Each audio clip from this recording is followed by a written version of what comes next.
Hello, entrepreneurs. I just made it under the wire. Joe DeChara here once again with another amazing segment of Joe DeChara Presents How to Win at Business. And it's my proud pleasure to introduce Bedrock University as our number one sponsor. That's right, folks. Go to bedrockuniversity.com. Register for free. We're taking students. Forget about COVID. Our campus is full. We got world-class professors, and who knows how long it's going to take before all the classes are full. So register today at Bedrock University. So happy Thursday. Wow. Almost a whole nother week has gone by, and it just creeps up on me. And it creeps up. Wow, it's Labor Day weekend. It's Labor Day weekend. Where did all the time go? And here we are, Thursday evening. I'm doing another Facebook Live, and tonight I am going to be covering a lot of people's favorite subject, which I'm going to hold off on telling you if you haven't read the post. And if you're watching live, give me a hashtag live. If you're watching the replay, give me a hashtag replay, so that you'll be included on the threads, I guess.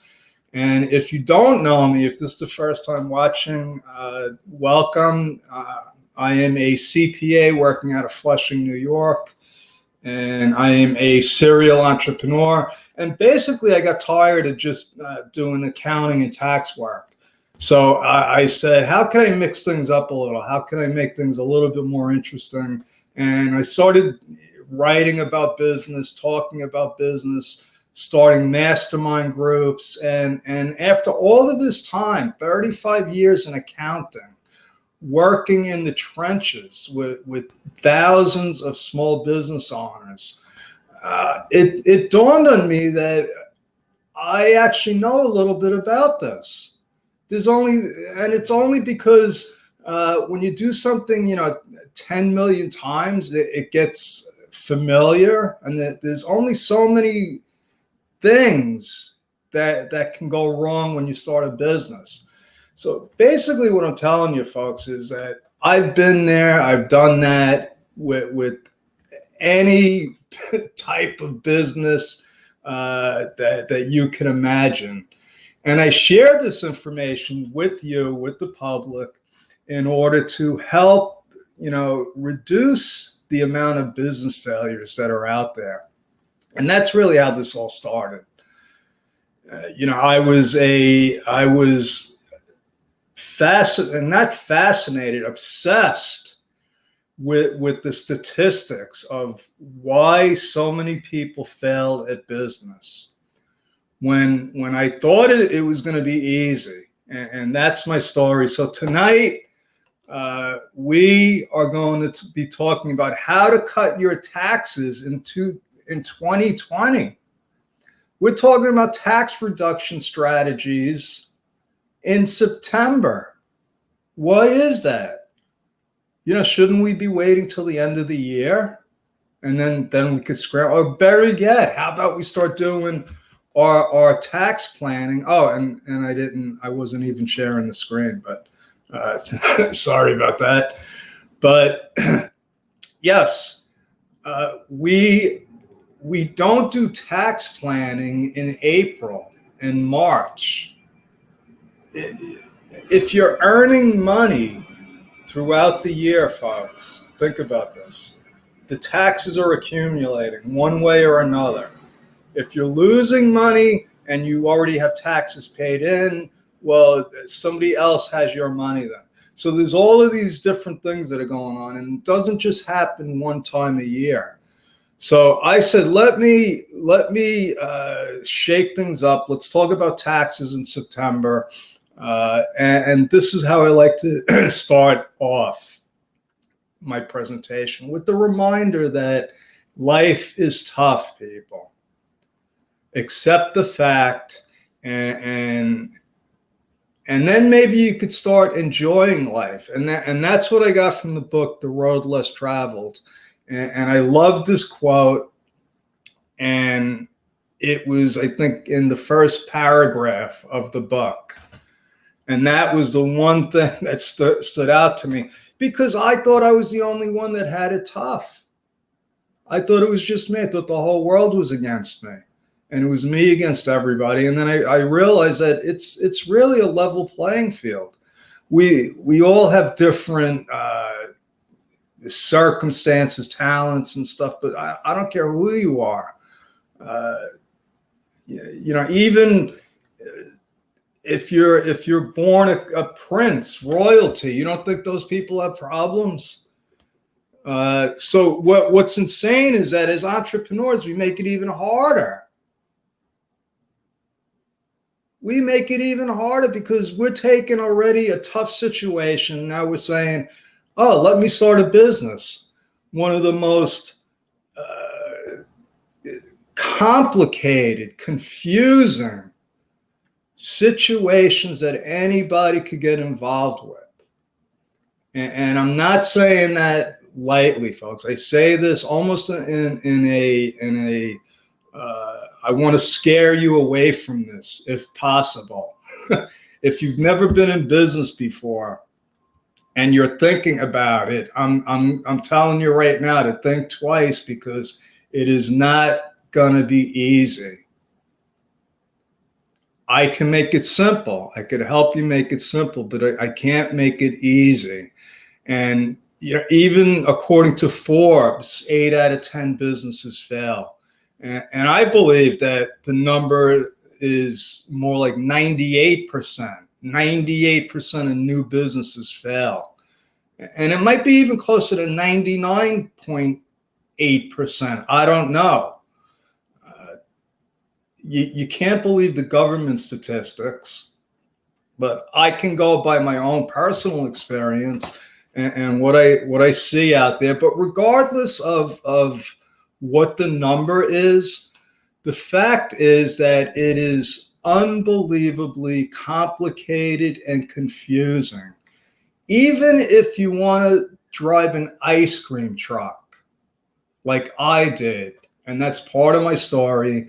When the semester before I graduated, and I do like telling the story because it's true, and it was a wake-up call for me, because I thought being in business was easy. How simple is it to sell ice cream to kids? Kids are running up to you with, you're like the greatest thing that happened that day. They've been waiting all day for the ice cream man. And you sell them the ice cream. Well, what happened was I did my stuff. I made money. I was so proud of myself. And 6 months later, I get a letter from New York State saying that there was a tax warrant. Now, as far as I know, because I'm not a lawyer like some people, but as far as I knew, they were out to arrest me. I was thinking about how much money am I going to need for bail. And the most important thing is, what the heck did I do? What could I possibly have done to get into this much trouble? How was I ever going to be a CPA now with a tax warrant hanging over me? Well, the truth is that, this is a true story. I spent 3 days of I thought my life was over, because I didn't have the guts I was embarrassed to ask any of the accountants in the office. That I was working in a CPA office, and here I am with a tax problem. And that's the way. So I spent 35 years, and I finally came to the conclusion that it ain't simple. It's not easy. It's complicated. That's why so many people they go out of business. They go into business with unreal expectations, not realizing how tough it's going to be. And once they hit that wall and they have that epiphany, like, oh my God, what did I get myself into? and then it gets tougher. So if you haven't been in business and I just talked you out of it, you can thank me later.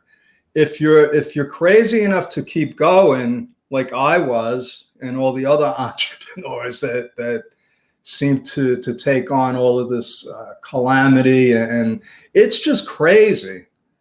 It is, and it's not that business itself it's crazy. What's crazy is when you start getting into how do I sell my stuff? How do I package it? What do I sell it for? Now you got to start learning things about like what a tripwire is, a call to action. I just want to sell ice cream, folks. Now I got to start learning about human psychology and stuff. And that's what we get dragged into. It becomes almost like a black hole. So I have made it my mission in life to help make business simple, fun, and profitable. It's so much easier to make money when you're having fun. And when you're having fun, there's so much more that you can do with the money. I mean, I hope that makes sense. So tonight, what I'm going to do is I'm going to show you how to cut your taxes in 2020. Because in all that confusion, what happens is people, they don't know what they don't know, just like me with the tax warrant.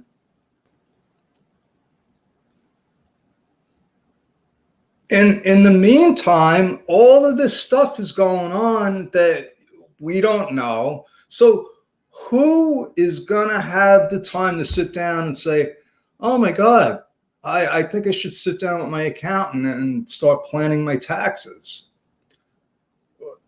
No, the thing is, folks, here's the point.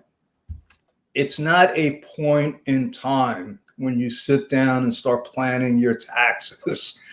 It should be a part of everything that you do. In other words, cutting your taxes is just part of your business system, part of the process. It happens naturally because you're on top of your numbers. You don't get on top of your numbers at the end of the year. You don't get on top of your numbers one time a year. And that's one of the reasons why businesses fail, because they wait, they procrastinate. So I'm going to give you a couple of very simple tools and strategies that will not, I don't know if it'll blow your mind or say, because it's strategies that work. It's black and white. And if you do it, it will cut your taxes. Now, what's happened is, and I could break down all of the tax deductions that are available. I can make this very simple for you, because what the government did, folks. Let me come back on here. What they did was they basically eliminated any kind of tax write-offs for normal people. In other words, everyday people that have a job and a house and kids. Well, guess what? You don't get deductions for your kids anymore. You might get child tax credits and stuff, but there is no deduction. So you know whether you have 0 kids or 10 kids, you get the same tax deduction for them, 0. Okay. Itemizing. They raised the standard deduction and lowered stuff that you can write off, like state taxes and real estate taxes. So if you're in a state like California or New York where there's high real estate taxes, high income taxes, you're limited to writing off only up to $10,000. So I have clients that lost big, $50,000 worth of deductions. just because of that role. Even things like job-related expenses. It's just become almost very, very few people are able to itemize. Basically, only if you have a big mortgage. So unless you have a big mortgage, there's almost nothing that you can write off, including charities. I mean, they said, okay, we're getting rid of all of this garbage, and it's and that leaves us with one place to get deductions, and that is with a business. And hello, Lisa. Thank you for joining. Usually learning. Okay. Yes. We learned the hard way. And Elizabeth is making fun of my ice cream man. I blasted music. I didn't understand. I used to play like Black Sabbath and Led Zeppelin, and I didn't sell a lot of ice cream. I had to change my music. So yeah.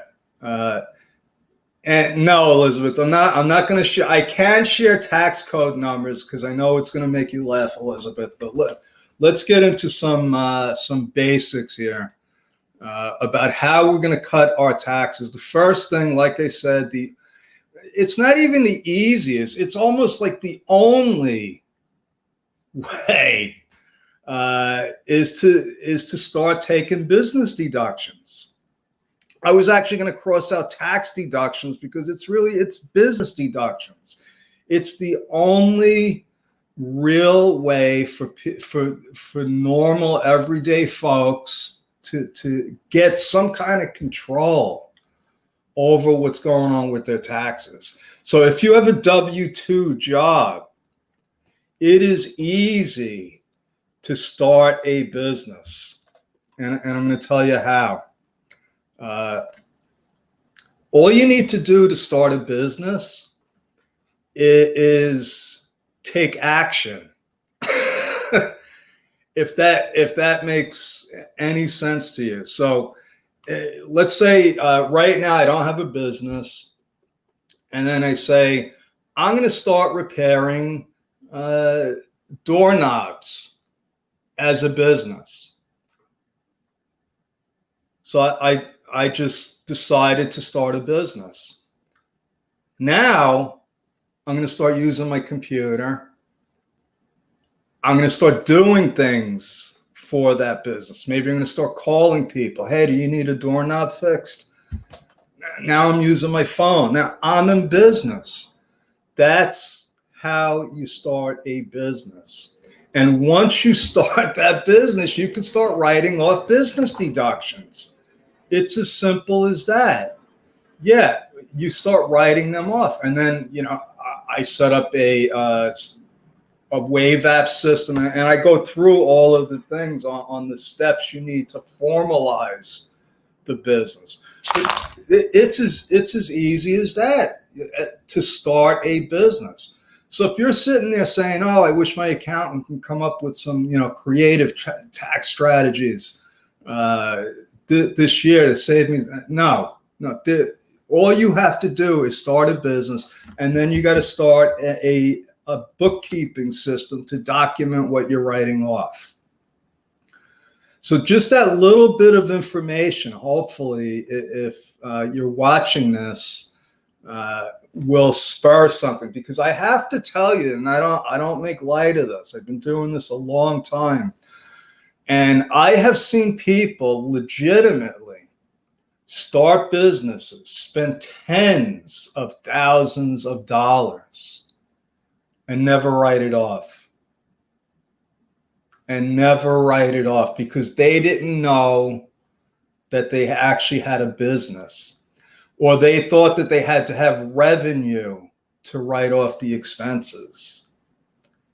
And I'm not talking about a little bit of money. I'm talking about people that I saw spend $50,000, $60,000 on business coaches, mastermind programs, all kinds of stuff before they made a penny. But that doesn't mean they couldn't write it off. Now, I also talk about being a corporation, which is a whole different subject, which makes it a lot safer to write it off. It's much safer to write off business deductions through an s-corp than it is as a sole proprietor. But once you start that action and you legitimately are trying to make money, though, now we start getting business write-offs. Okay. The other issue that I see about on why people do not take advantage of this is because they simply think they are under the false impression that in order to have a business, you need to have revenue. In order to have a viable business, you need revenue. But the truth is that tens of millions of people start businesses all the time and never make a penny. They never generate a penny in revenue. But that doesn't mean that they can't take those deductions against their W-2 income. And okay, so Elizabeth's asking, as an s-corp, you need to specifically file as one. Don't you have? What do you mean by a cheat sheet, Elizabeth? I can create a cheat sheet. I mean, I'm going to go through a list of, if we go through the rest of the lesson here, maybe I'll answer your question. So, you know, you want to have a business. So now what can you write off? Maybe if we want to make this, I don't know if this is a cheat sheet, but now we have the business. So now, like I said, now all of a sudden I'm using my computer. I'm taking stuff that was personal use. Because before I started this, now I have this doorknob business. I don't even know what I'm doing with the doorknobs, but I have something that I have this feeling. I can't get doorknobs out of my mind. And I want to make money with them somehow.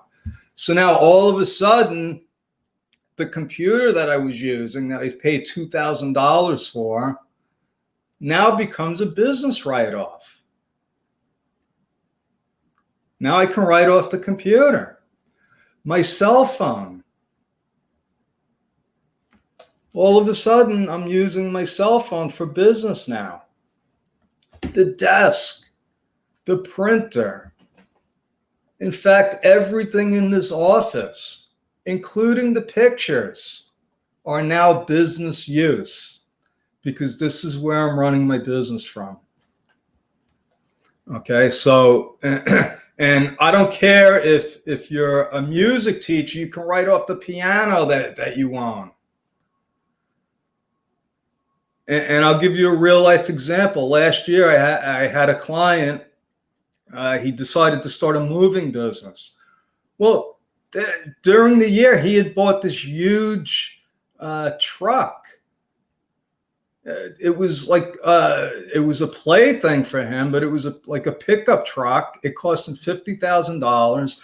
But now we have a business. Now he's moving people. He's using that truck almost exclusively for business. So 90% of what he paid for that truck, we got as a tax write-off. All because he decided that he wanted to be in the moving business. Now, the guy's probably never going to make a penny because he has no idea what he's doing.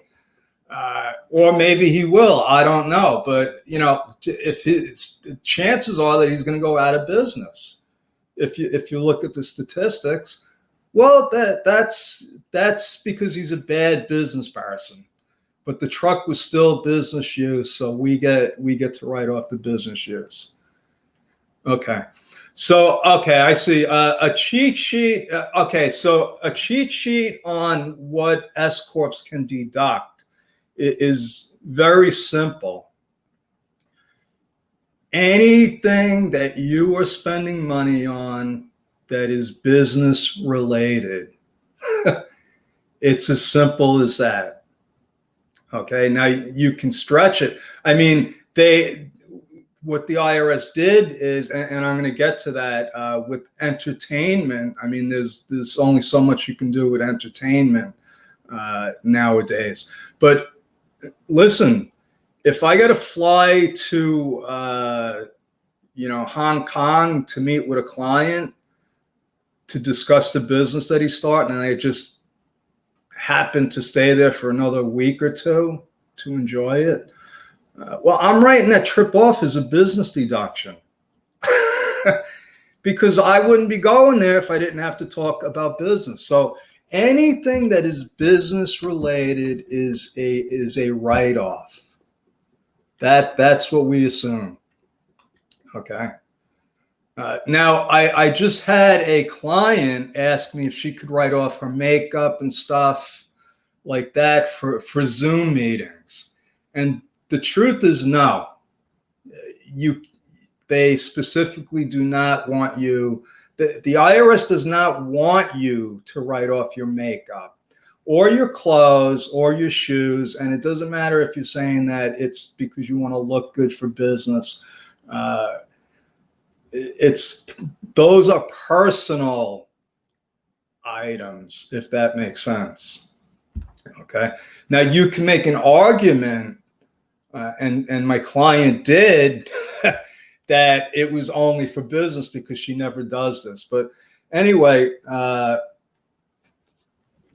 that's it. And yes, Lisa, the truth is that you are supposed to split your personal use and your business use. When there are things like a vacation, like the trip to Hong Kong, if I only went there for a 1-hour meeting and I decided to stay for a 2-week vacation, that whole thing is not deductible. Okay. But what I would do is I would spend 2 weeks trying to cultivate new business in Hong Kong. So I would try to make as much of it business as possible. Now, I don't split hairs with stuff like this. If somebody goes on a trip and they say it's business related, we take a deduction. Now, as far as proving how much of that was business and how much was personal is a whole different subject. Okay, because proving, and I know Elizabeth might know something about this as a lawyer, proving that something happened and how it happened and what it was for is a whole nother area. And there's a lot of different ways to prove things. So you don't always need to have a receipt. You could have a journal. You could have third-party testimony. What I tell clients to do when they go on a business trip is go into an office, get people's cards, save them, make notes on the card so that you have this documentation to basically prove that it was business purpose. Because when it comes down to it, how can the IRS prove that I am not using this office here for business? It's pretty hard to, I mean, as long as I can make my case for business use, they would have a very hard time disproving it. And the truth is that normally never even comes down to it. Okay, if you follow the procedures, if you keep good books and records, good business practices, most businesses do not get audited. Okay, so I hope that I answered your question.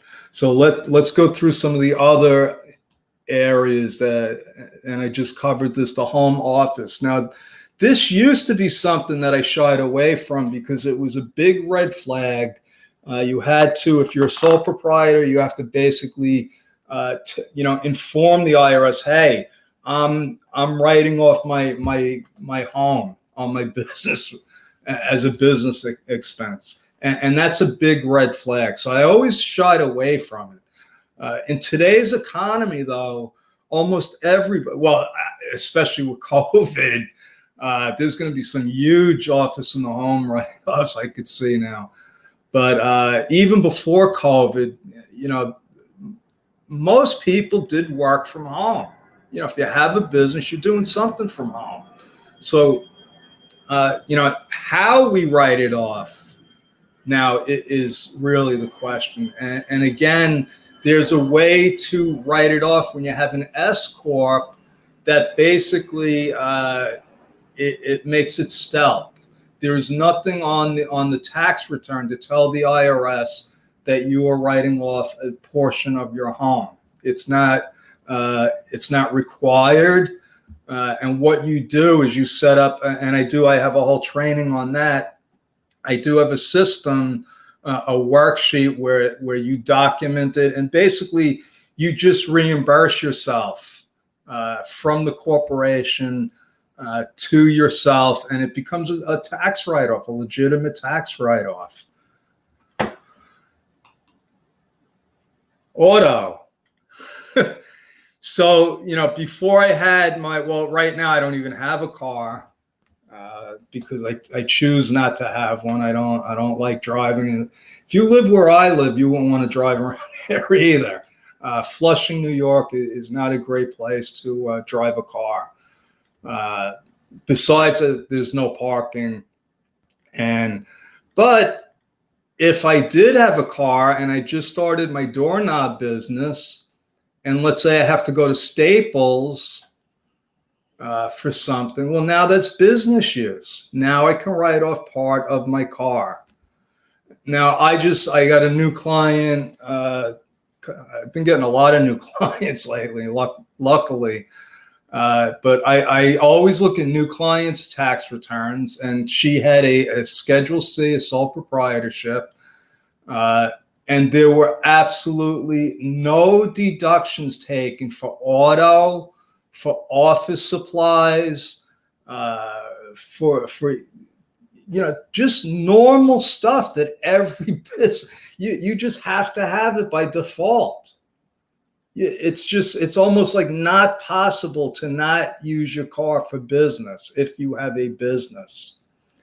Now, the amount that you use it for business is the question. And again, that goes back to documentation.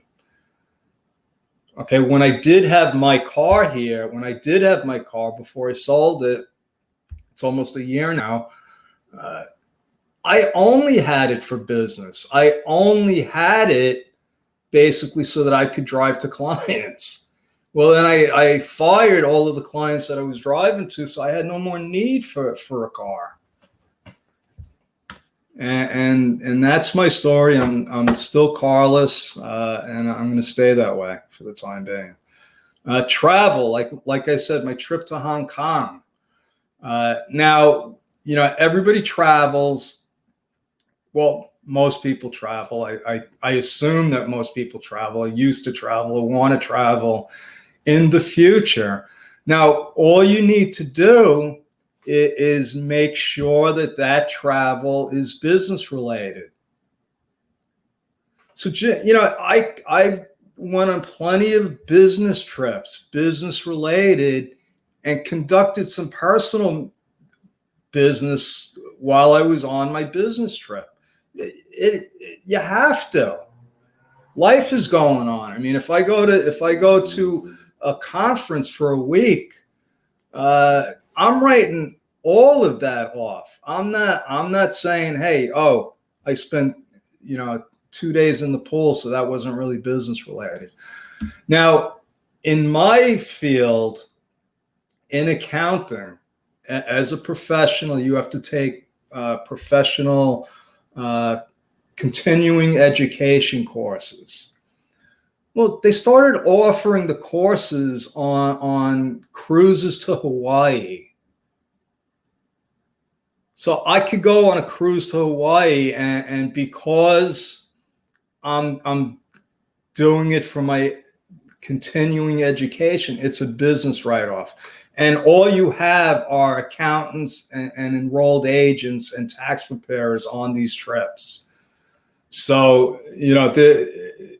there is a way to travel and enjoy yourself and be in business. Meals. Okay. Again, my client that had a business, she had no meals expenses. And I said, how could that be? Don't you ever take a client out to lunch? Did you ever have a meal and discuss business? Well, there should be something on your tax return for that. Okay, so you want to take advantage of it. Now, it's without the entertainment. So what happened, the IRS got a little bit, or people got mad about rich people writing off their what do they call those, the Caddyshack thing? The golf club places. Country clubs. That's what it was. I was thinking of Caddyshack. But they stopped letting people write off the country club dues a long time ago. Now and then they stopped, the luxury boxes at the sporting events. So big company could entertain their clients. They would just buy these $1 million luxury boxes and just give their clients tickets. Well, the IRS said you can't write that stuff off anymore. Basically, if you're going to have fun, it's you're not writing off your entertainment expenses anymore. Okay, so now there's ways to present that. And I'm not going to get into it now, but just be aware that if you're doing something, if you're entertaining your clients, if you're buying them theater tickets, those things are not deductible anymore. So it goes back to how are you purchasing those tickets? And if you want more information on that, you can book a free chat with me by going to Time with Joe. We're almost out of time here, and I do want to finish up the presentation. And this is something that it's kind of shocking that almost nobody does this. But you could actually hire your kids instead of giving your kids allowance, and you would have to hire them to do something in your business. But let's say you're trying to save money for college for your kids, and you're not getting any kind of tax write-off for the college, for those funds. You might eventually get some kind of college tuition credits if they're still around by then. But let's say you're putting $10,000, $20,000 away for your children into a college fund. Well, if you're in a high tax bracket, you're much better off hiring them. You get the tax write-off, and there are limitations to how much you could pay them. But if you do it correctly, you could get actually a tax write-off for money that you're putting away for your kids for their college education. And that's 100% legitimate. Now, you could give your kids chores. They could clean up the office. They can do advertising stuff.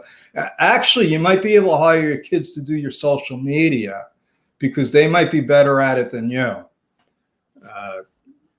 That's a thought.